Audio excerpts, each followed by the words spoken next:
Welcome to Literary Libations with Librarians. It's May, and so we're going to be sharing some titles that we've read over the last month. As we share what we've been reading, if there are any of the books that you want to get your hands on, there are several ways to go about doing that.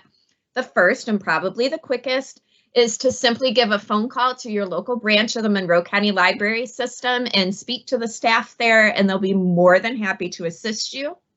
The next is you can go online to our catalog and request any of the physical items that way, hardcovers, paperbacks, audiobooks on CD. And then you'll also see some of our books are available through one of our 2 apps.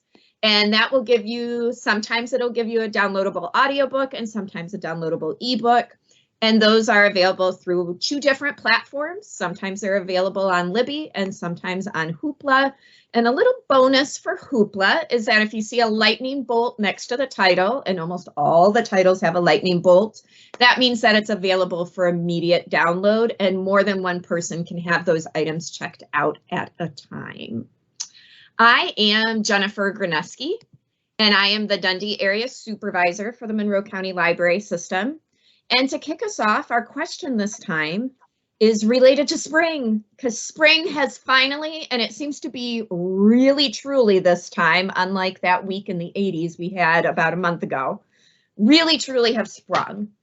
And so our question is, what are you looking forward to doing now that spring is here? Do you have any spring traditions? And I came up with the question and realized I don't really know. Spring tradition is allergies. Yay! So we have that. And then I am not a gardener, but we do try and get some petunias out sometime around mid-May before the freeze. Hopefully the freeze isn't going to hit again.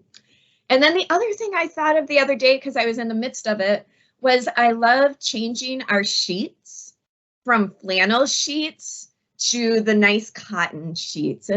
That to me signals that it's really spring, that we can all settle down and like spring is here and cooler weather is here. So that for me is spring. So also with us this time is Jessica Otto, who is our head of collections. And what are you looking forward to this spring, Jessica? Well, let me preface my answer by saying that I cannot stand winter and cold weather, and especially snow.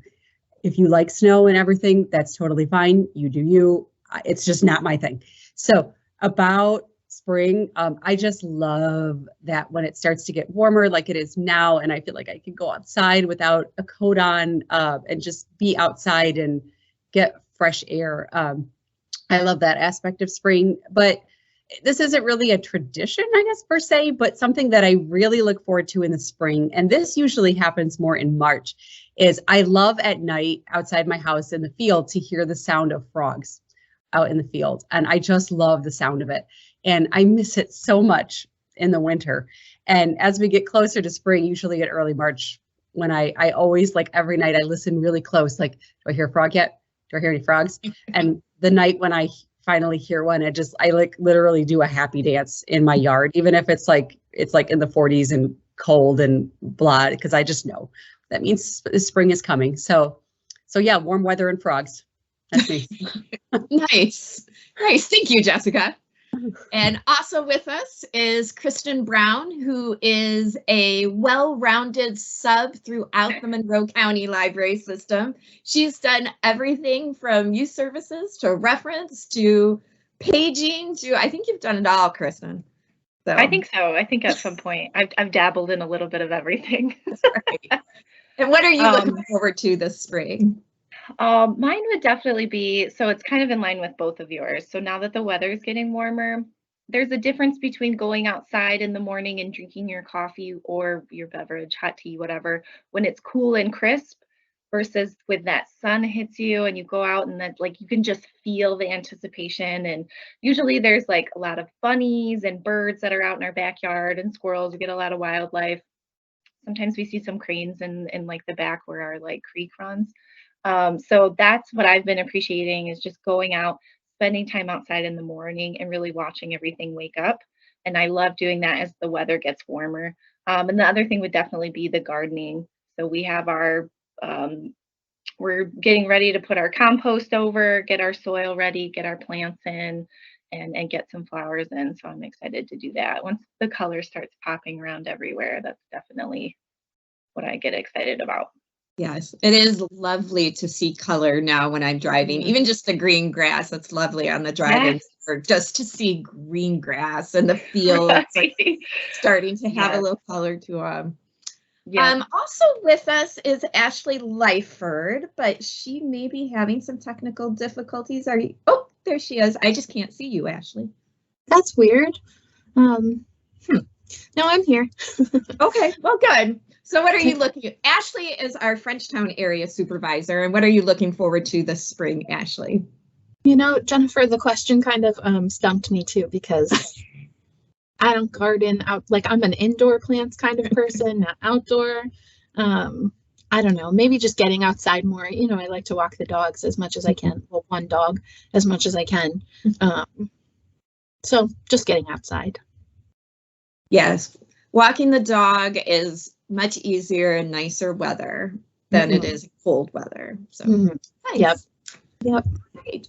Thank you, Ashley. And now we're going to start sharing some of the books that we've been reading. And I am going to I think I'll have Kristen kick us off. I have to look at the slides again to see which one. I think Hell's Library is the first series that, oh good, yes, okay. I'm obsessed with these books. So not only is the concept of a library in hell, like that just was like, what? But just reading these, amazing. So while I'm reading these, I'm reminded of The Night Circus by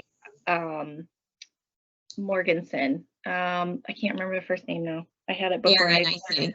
Aaron, yes.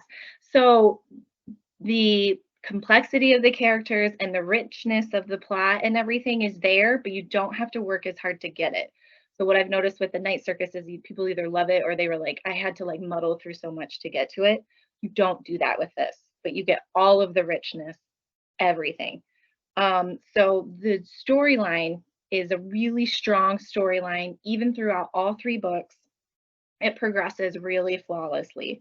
One thing that I noticed with this book, and I don't know if you guys ever have this issue, but if I read a book and there's like 2 or 3 pages where nobody's speaking, I lose interest because I'm reading so much about what's happening around the characters that I'm losing the interactions that they're having. And this doesn't happen. It's a really great flow of conversation between the characters and the description of the environment and what they're doing.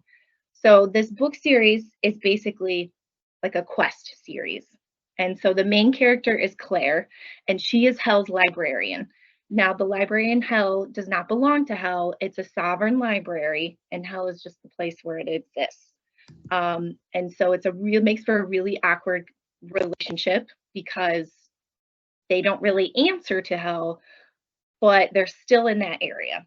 And so what Claire's job is to do is to just keep the books maintained. And you want to make sure you keep the books quiet because in Hell's library, this is called the unwritten library. So these are books that were never completed. And so what happens is if they stay dormant for too long, there's a possibility that the characters could wake up and they could try to break free of their books or things like that. So she is immortal.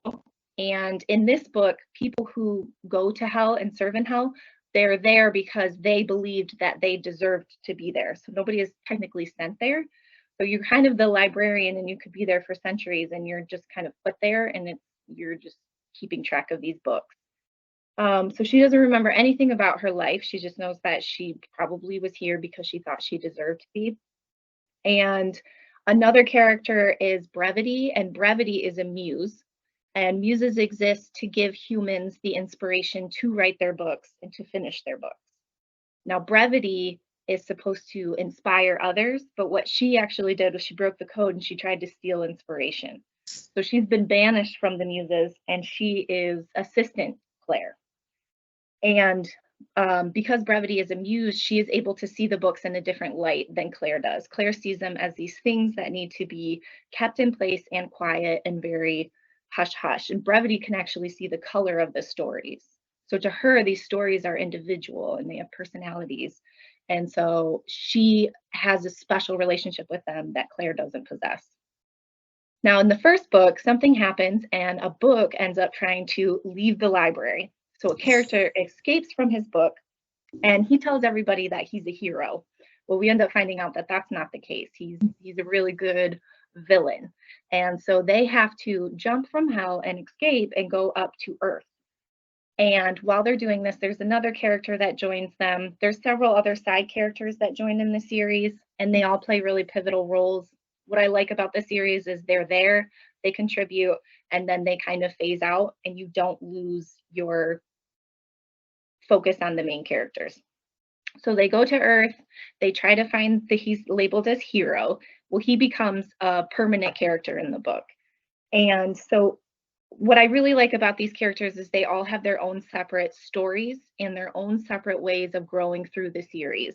You don't really realize it while you're reading it because the author, AJ Hackworth, does such a great job of developing and evolving the relationships that it just naturally happens. It wasn't until I was going back through these and writing this where I was like, oh yeah, okay, so this was characters coming like full circle story. This is the second book. This is what was happening there.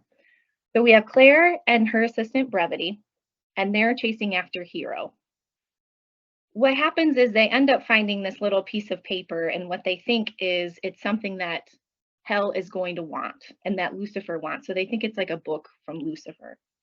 So we enter Remy, who is a fallen angel. Remy is traced, like he is tracked with like finding them and getting the book back. Remy ends up turning against heaven, so to speak, because he realizes that the way that heaven is doing things, he doesn't really agree with. So we end up with 4 main characters, which are Claire, Brevity, Hero, and Remy. And then there's different characters that are sprinkled in. And so the 3 books revolve around these 4 characters and their relationships with each other. So the second book, there is this mysterious substance. After this, the ending in the first book is really surprising, so I'm not going to say it. The second book, there's this mysterious substance that happens in the arcane wing, which is a part of the library, but that's more like the archives. So instead of keeping all the books, the unwritten books, they keep all of the weird objects that are collected from people around. So one interesting thing about this book series is it takes place in lots of different realms. So there's lots of different libraries. So there's the Dust Wing, which is where the books go when everybody forgets them. The authors have passed, nobody remembers the titles anymore. There's also several different wings where it's just thoughts, like people's last thoughts before they pass. There's a wing that is like a language. And so as you read the books, you figure out where these kind of play and how they relate to the unwritten wing in Hell. So what I really love about this book is the storyline continues. And like I said, you have people that enter it and you have new places that are involved, but it all flows really well into this central part. What I also love is they have LGBTQ characters in this book. But unlike a lot of LGBTQ books, the characters are not based specifically on their queerness. So like it's just an added thing about the character that you find out. But I feel like with a lot of LGBTQ books, that is the basis of the storyline. When in this, it just kind of enhances the storyline.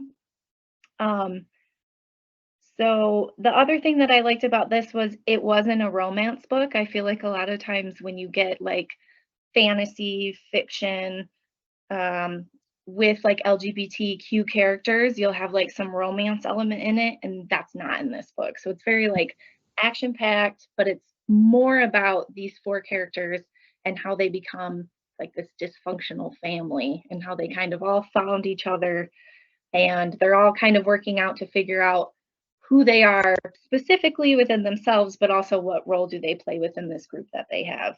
And then they have all this other stuff going on in the back with the libraries and hell and everything else. So really, really good series. So good. That sounds amazing. You had me at the comparison to Night Circus. Oh yeah.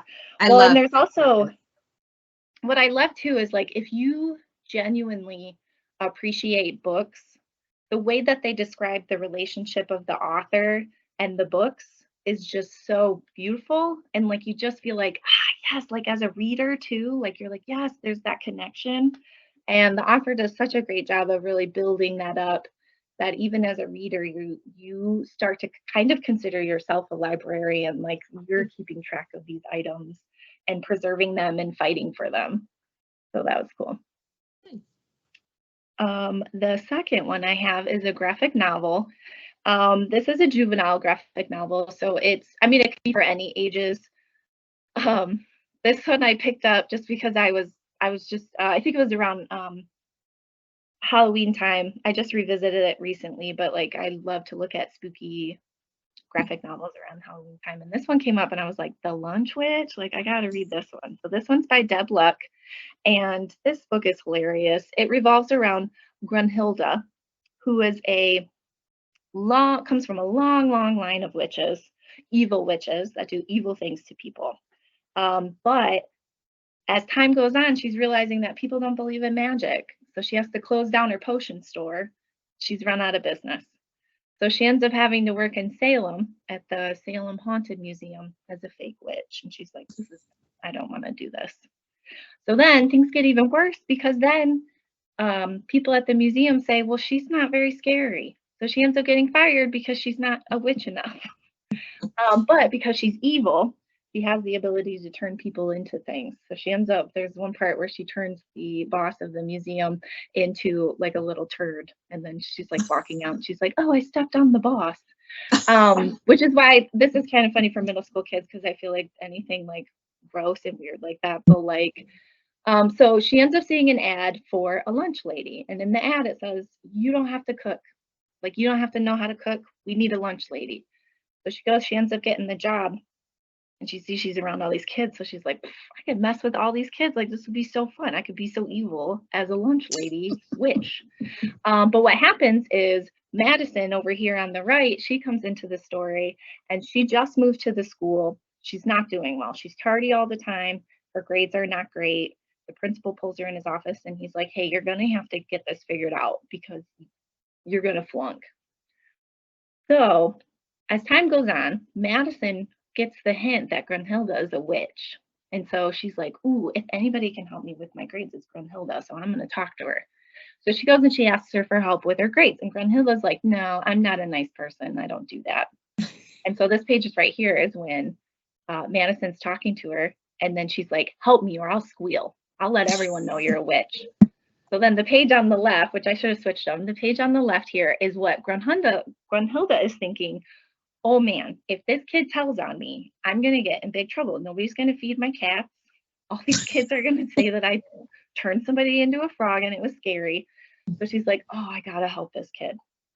Now she ends up making a potion to help Madison. And while she's doing this, all of her ancestors are so mad at her. They're like, we don't help kids. We're evil. That's not what we do. So at the end, her and Madison end up making this pair, and Grunhilda ends up taking her under her wing and helping her out with her grades. So it's just really funny to see Grunhilda kind of struggle with, I really want to be nice to this girl, but it's not really what I'm meant to do because I'm supposed to be a bad witch. So it's just really funny. The graphics are really good in it. The pages, the author did such a good job of making them look gross. Like, it's just brown with like weird spots all over it. And one page it looks like something like bit a piece of it off or whatever. So that's a really fun one if you're just looking for like a really funny kind of like gross, funny, Halloween-y, comical graphic novel. And who isn't looking for that? I mean, come on. I am. Apparently those are my favorite. There is a second one that came out in this series, And it's something about knee deep in happiness, I think is what it's called. I haven't read that one yet. It's on my to-do list, so definitely give this one a check. Excellent. Thank you, Kristen. And now I'm going to ask Jessica if she will share what she's been reading lately. Sure. So May is National Military Appreciation Month, and to show my appreciation, I wanted to share one of my more favorite recent military-related reads, Hang Tough, The World War II Letters and Artifacts of Major Dick Winters by Eric Dorr and Jared Frederick. Now, I call this a book. I mean, it literally is a book, but it really is more of a project, which started with the sending of a care package of brownies and fudge in 1941 and ended with the publication of the book in October 2020. So in September of 1941, young Dick Winters arrived at Camp Croft in South Carolina for his basic training after enlisting. And he decided he got, sometimes they would get weekend passes and get to leave, and he decided, along with his friend, to spend a weekend in nearby Asheville, North Carolina.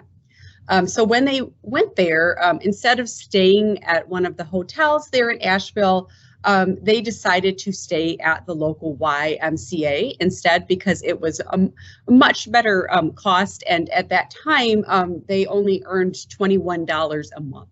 So that's, they had to stay where it was cheapest for them. So while they were staying at the YMCA, they became friendly with the director of the Y, whose name was Mr. Hazard, and Winters even attended a local church service with him. So a few weeks later, two young women, they asked Mr. Hazard if he could give them the names and addresses of some soldiers that he thought that they could send some care packages to. They wanted to send care packages to soldiers. So he gave the women the contact information for Winters and his friend Trent that had come there with him. And upon receiving their first care package of brownies and fudge, Winters wrote a thank you note to the young ladies, and as Winters described, what followed for me was that I found a wonderful friend in Dieta Allman. Between November 1941 and January 1946, when I was discharged from the Army, she was my best friend and pen pal. And before he was deployed overseas, Winters also went back to Asheville in person to meet Dieta in person a few times as well. So they wrote back and forth all throughout the war. And then after the war ended, Dieta and Winters, they met up one time in person, but then they had like a meal, they said their goodbyes, and they ended up going their separate ways. Winters married a woman named Ethel Estopi, and Dieta married another Army veteran named Johnny Robbins. And then Winters and Dieta, they just lost touch with each other for 50 years until Winters received a call from a woman in December of 1995. And she introduced herself as Dieta's daughter.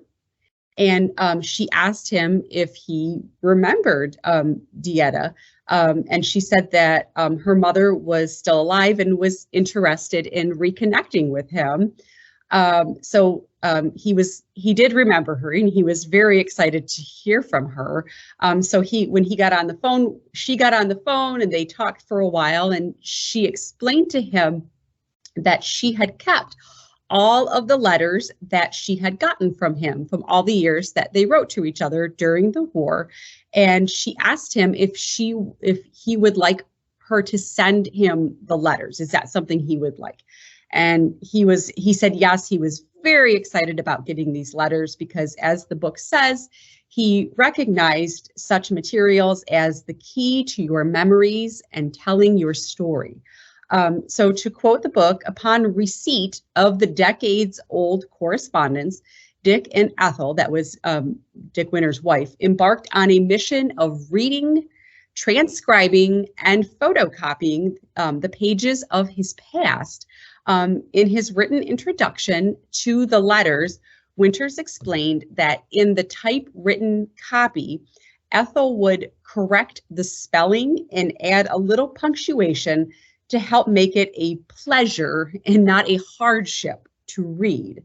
But other than that, they would not alter the letters at all, not alter the content. They decided to make 5 copies of each type letter, and the first copies of all the letters they put together and were reserved for Dieta. And the Winters lived in Pennsylvania, but they personally traveled and delivered the letters to Dieta in Wilmington, North Carolina, in May 1996 for her 84th birthday. And so the Winters and Dieta got to reunite then more than 50 years after they had last spoke in person. So these letters were also of great interest to Eric Dorr, who is one of the authors, who is the curator of the Gettysburg Museum of History in Gettysburg, Pennsylvania, which is also home to the largest assortment of artifacts that belonged to Major Dick Winters, which the book does have photographs of that collection as well. Dorr and fellow author Jared Frederick, they recognized that there was, and I quote, inherent academic value in these wartime testimonies. So in this book, they present the letters in chronological order. While most of the book is comprised of the letters, Dorr and Frederick also added some of their own text to give some additional historical context, to the content of the letters. So at the time when many of these letters were written, these soldiers were required to censor their mail so as not to include any information about where they were or what battles they were fighting in or what their mission objective might be. So this was a precaution in case the mail were to fall into enemy hands. So the text from Dorr and Frederick, it offers those types of details, it adds those types of details that Winters, was simply not allowed to include in his original letters. So this is a great book. I recommend it definitely for World War II history fans, but I think it's also a great book if you are interested in learning about the history of World War II, specifically the history of the European theater of operations in World War II, but maybe you're not quite ready to commit to reading a more traditional military biography or a dense academic text.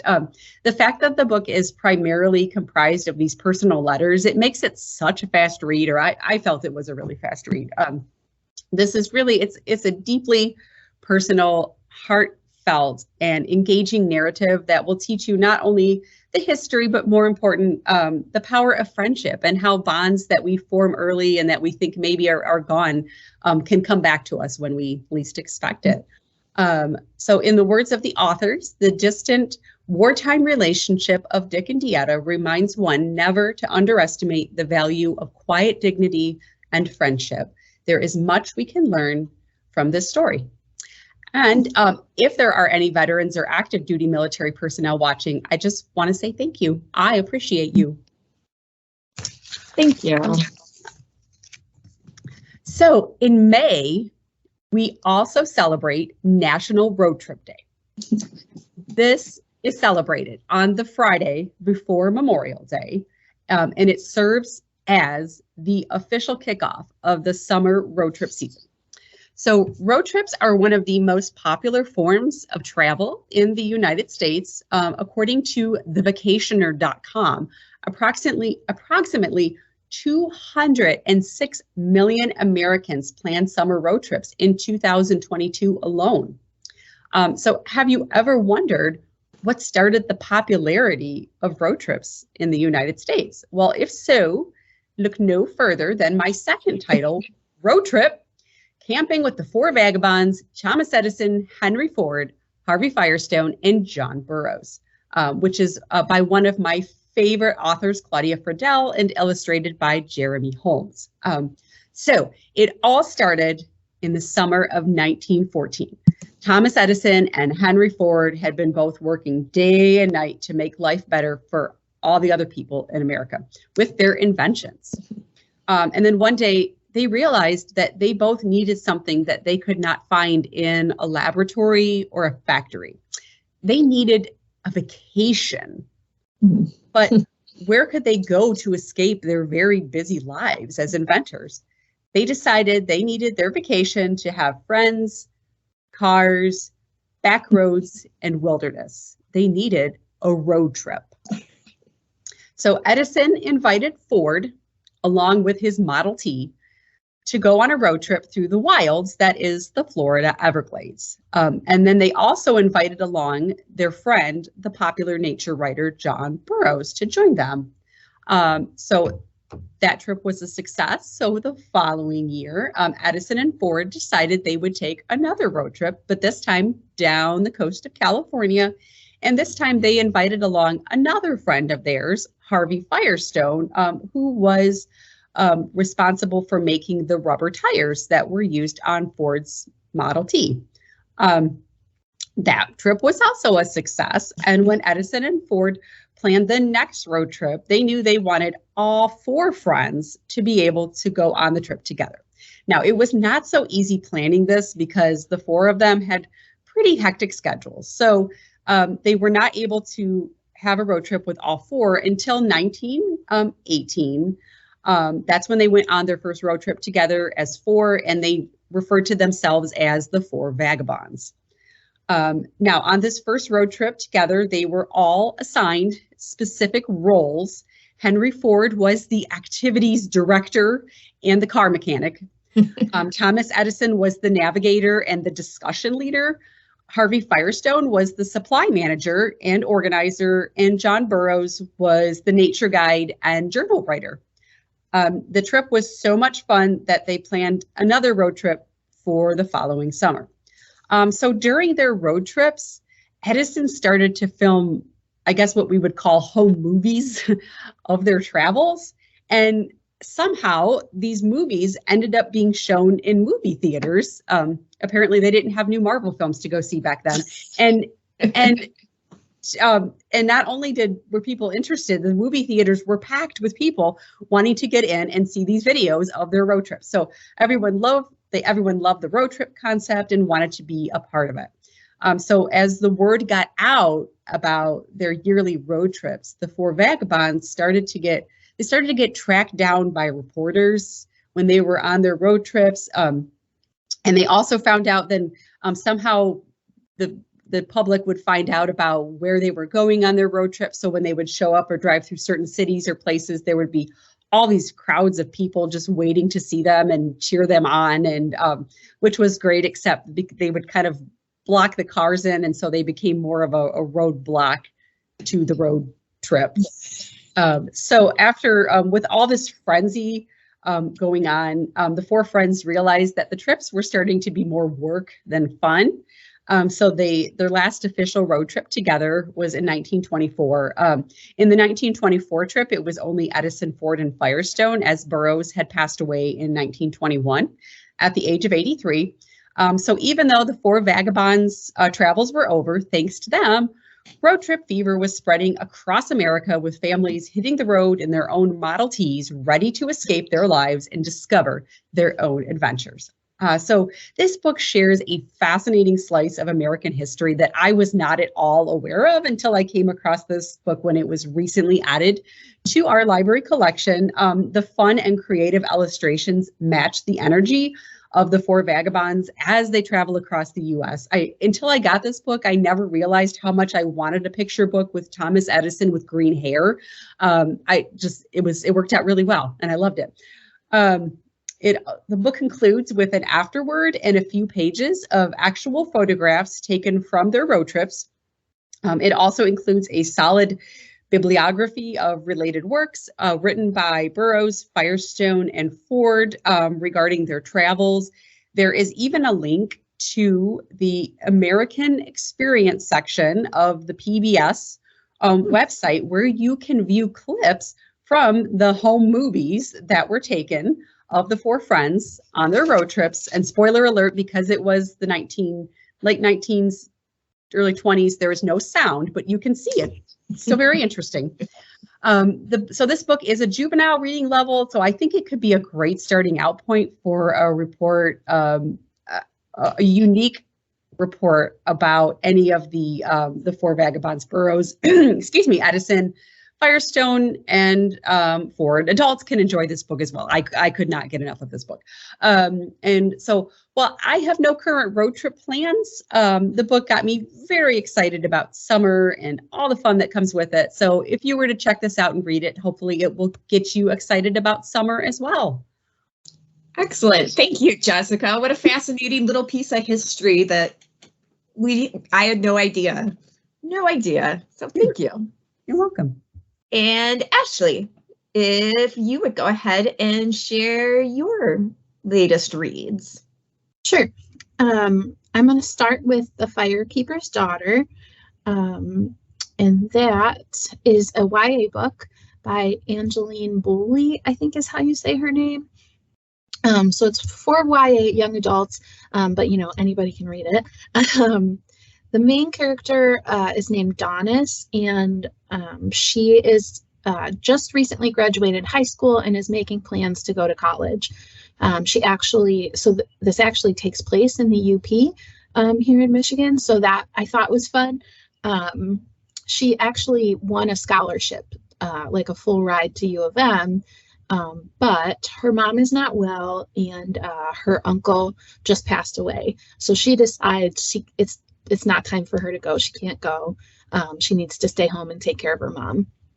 Well, suddenly there are a lot of drug-related deaths, and that's actually what happened to her uncle. Back in the day, he had been a user, but then he had gotten himself clean. Well, when he passed, they found him in his car with drug paraphernalia. So they think he just overdosed, and her mom is like, no, she feels like she's very in tune with him, and she knows he would have never gone back. Unfortunately, it's the hard reality that they have to deal with. One very important part of the story that I have not mentioned yet is that part of it takes place on a Native American reservation. So it was really cool to learn a little bit about the culture, because I don't know a lot about it. So that was really interesting. But carrying on with Donis, she is smart. She is a hockey player, which I thought was fun. And her brother is still in high school doing hockey. So she meets a new hockey player. His name is Jamie. They're friends, but there might be a little more to that. And so all this happens at the very beginning. And then she has one of the worst days of her life. Her best friend had been dating this guy, but they broke up because he got addicted to heroin. But he kept trying to come back. So Donis actually witnessed her best friend die. He killed her and then killed himself, which is terrible. So after that, she's like, I have to figure out what's going on. Where is this coming from? Like, what, where are the drugs coming from? What's happening? Turns out Jamie, the new guy, the hockey player that she met, is actually an FBI agent. He's just been sent in because they think the drugs are coming from somewhere with the school, so that he's been sent in to try and be undercover and figure things out. So she finds that out, and she is pulled in to help with the FBI because she, is a resident of the area. She's more trusted. So they think she can get more information. And that was the one little bit of the story that was a little hard to believe. I don't feel like the FBI would usually involve a child. I mean, she's 18, but she's young. So it kind of unfolds from there. And it turns out like it's a big drug trafficking operation, and how it unfolds. Of course, she risks her life a few times. She has a fallout with Jamie when she finds out he was lying to her, all sorts of things. But it was a really good story. It kept me invested, and it grabbed my attention from the start, which is what I really liked about it. I've been struggling to focus when I read, so something really needs to grab a hold of me, otherwise I'm out. And this did. So I highly recommend this. It was a very good read. And then my other book I'm super excited about, and if you had told me that I would love a book told from the perspective of an octopus, I'd have been like, what? I think you're wrong. But here I am. I loved this book, and pieces of it are told from a perspective of an octopus. I had no idea they were such intelligent creatures. So that was partly why I loved this book, because you kind of get to learn that a little bit. But basically, the main characters are Tova Sullivan. She is older. Her husband has recently passed, and so to keep busy, she's gotten a job at the local aquarium, cleaning at night after everybody's gone. So she doesn't do like the deep cleaning because she is older, but she does basic cleaning. Another main character is named Cameron. When the story starts, he lives in California, but he kind of doesn't have his life together. He has been fired from multiple jobs, like it's just a pattern. When he gets fired from his most recent job, he doesn't tell his girlfriend. They live together, and when she finds out, she's like, I'm done. I can't, you need to become an adult. You need to be able to provide for yourself, whatever. So there was the classic, like, she's throwing his stuff out the window onto the ground outside, breaking up. And he never knew his dad. His mom is not in the picture anymore, and he was kind of raised by his aunt. So he decides to do a little bit of digging and finds who he thinks his dad is. And supposedly his dad is rich. So he's like, you know what? I'm going to go find this man. I want nothing to do with him, but he owes me money for, not being a part of my life. So he goes to Sowell Bay, which is where Tova lives. And then the third main character is the octopus, right? So the octopus is, he lives in the aquarium, obviously, and he's been in captivity for so many days. And so each chapter of his chapters are very small. They're like maybe 2 paragraphs. So, the whole story isn't told from his perspective, but it really adds to it. So he's in captivity. So every chapter starts with like day 3000 in captivity or whatever. And it talks about, the people he sees and like how he can remember everything that he's ever seen and fingerprints and all sorts of things. Well, one night Tova is cleaning the aquarium, and guess what? Marcellus, the octopus, is out. He's in the break room. He's in the staff break room, has clearly dug around in the trash, right? But he's stuck. He got stuck in some cords, and he's not looking so good. So Tova, approaches him very carefully and helps him get untangled. And he slinks off and gets himself back into his cage. So he has obviously learned how to get out of the cage. I know this sounds crazy. I know. He's obviously learned how to get out of this little aquarium. And so like at some point, that's part of the story, like the aquarium manager's like, we need to figure this out. Somehow he's getting out. So he like puts a brick over it, but Tova moves it because she's become friends with Marcellus, and he's just trying to roam around at night, maybe steal some sea cucumbers from another tank. Like he's just doing stuff. He's not harming anything. But so Tova ends up falling and hurting herself. And so she needs to take time off, which is where Cameron comes in. He has just gotten to town, and, he needs to get a job while he's there trying to find his dad. So he starts cleaning the aquarium. Well, imagine his surprise when Marcellus is just out one night, scares him to death. He's not like Tova. He does not want to make friends with Marcellus like she did. So, that was fun. That was a fun interaction. And eventually Tova comes back.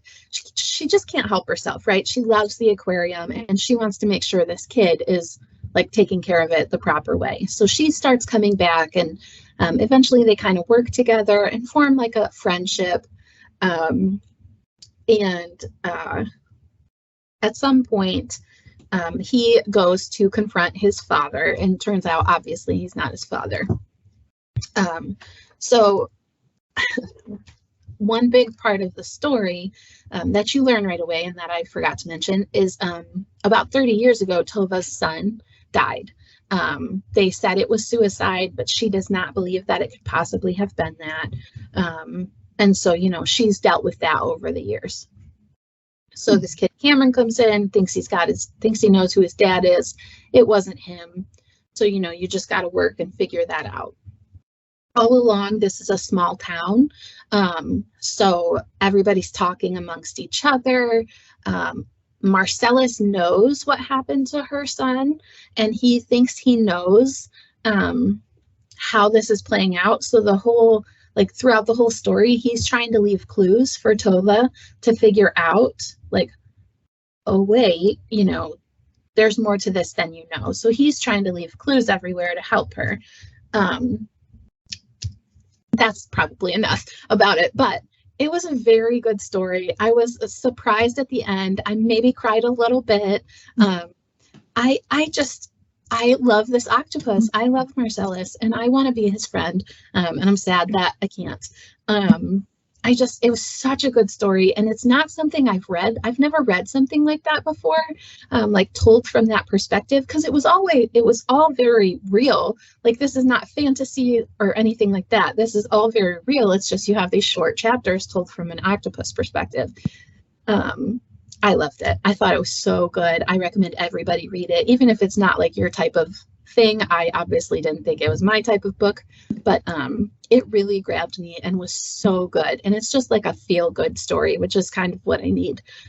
So I love it and highly recommend. Excellent. Thank you for sharing.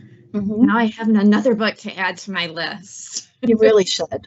This really makes it hard. Doing these every month makes it difficult, because I'm always like, whoop, need to read that, need to read that. Yep.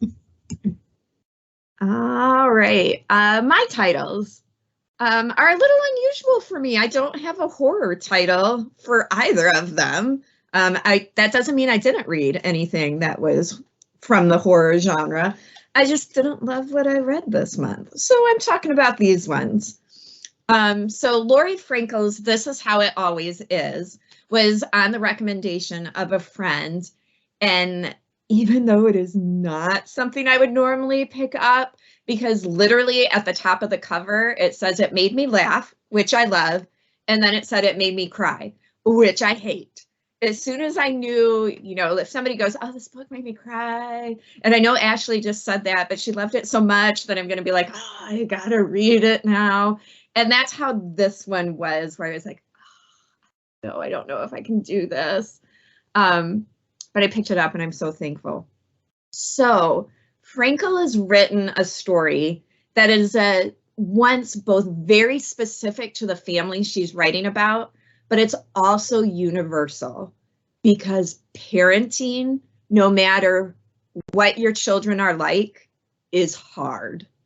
On page 253 of the book, one of the characters says, there are so many bad things out there, and you can protect your children from some, but you can't protect them from all of them.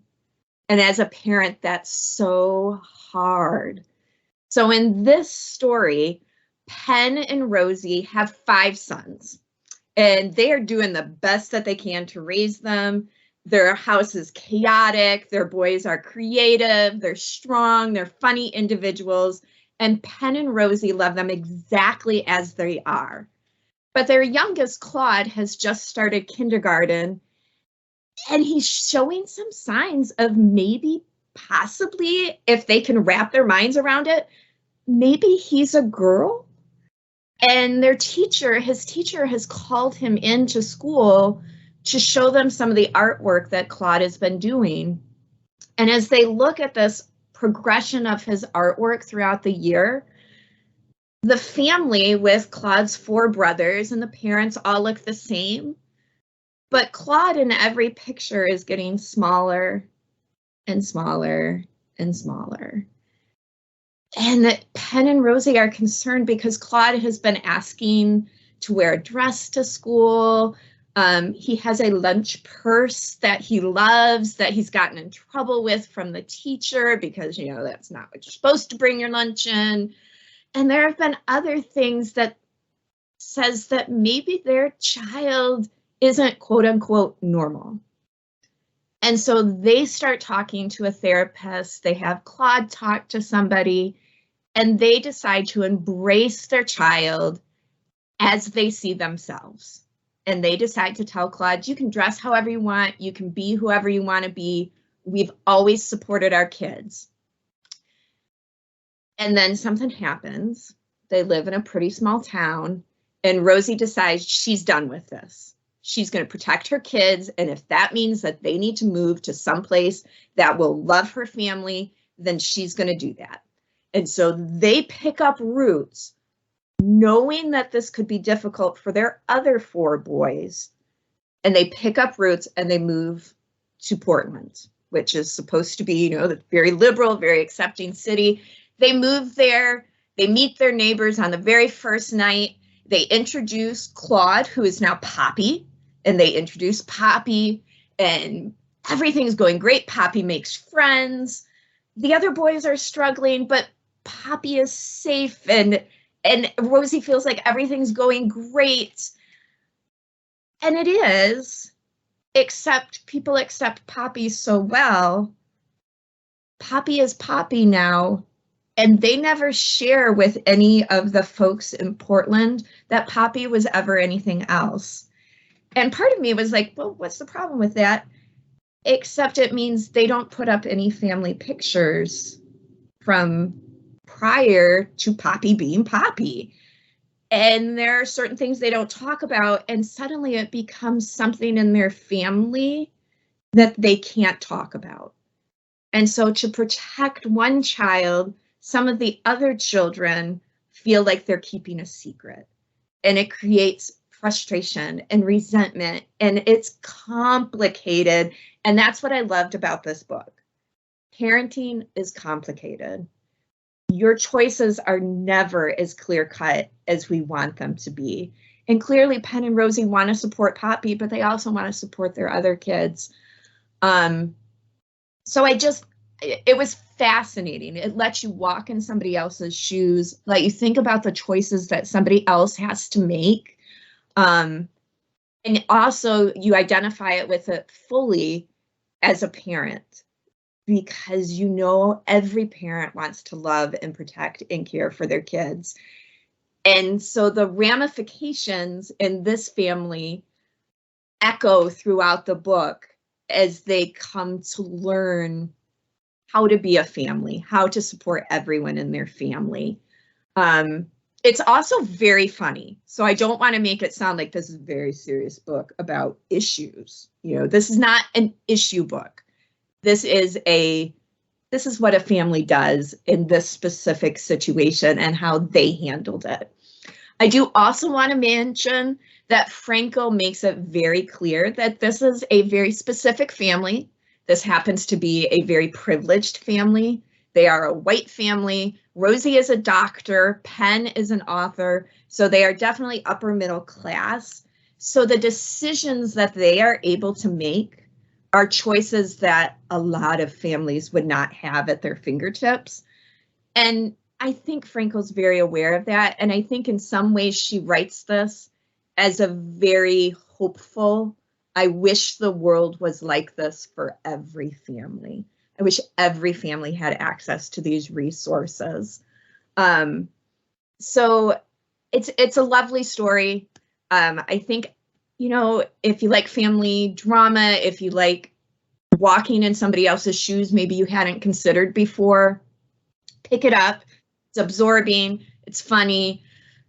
It did maybe make me tear up a little bit in a couple spots, but it is a book that is filled with empathy and the hope that people can see things from new and different perspectives. So that is This Is How It Always Is by Lori Frankel. And my other book was our book club book, Kate Moore's The Woman They Could Not Silence. And you may know Kate Moore from Radium Girls. Was a really popular nonfiction book. I feel like lots of book clubs read it. This was written after that. It is also nonfiction. Kate Moore makes it very clear in her foreword that if there is any dialogue used in the book, it is dialogue taken directly from letters that the people in the book have written, or from court transcripts, or anything where she could use their actual words. She did not make up any of their words throughout the book, which I thought was fascinating. And yet she manages to make this book almost feel like you're reading a fiction book. So if you are like me and you tend to shy away from nonfiction, I will let you know that this is a very readable nonfiction book. So The Woman They Could Not Silence tells the story of Elizabeth Packard. It is 1860.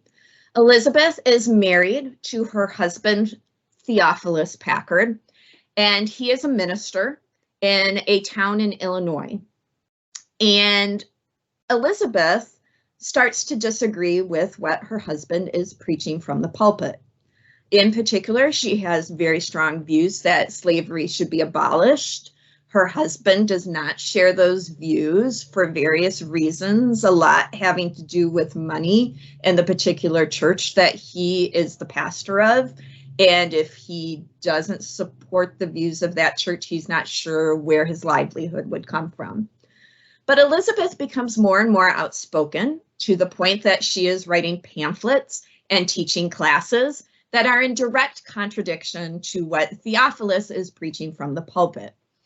Well, Theophilus decides that he's tired of this and decides to have her involuntarily committed to Illinois' Jacksonville State Hospital.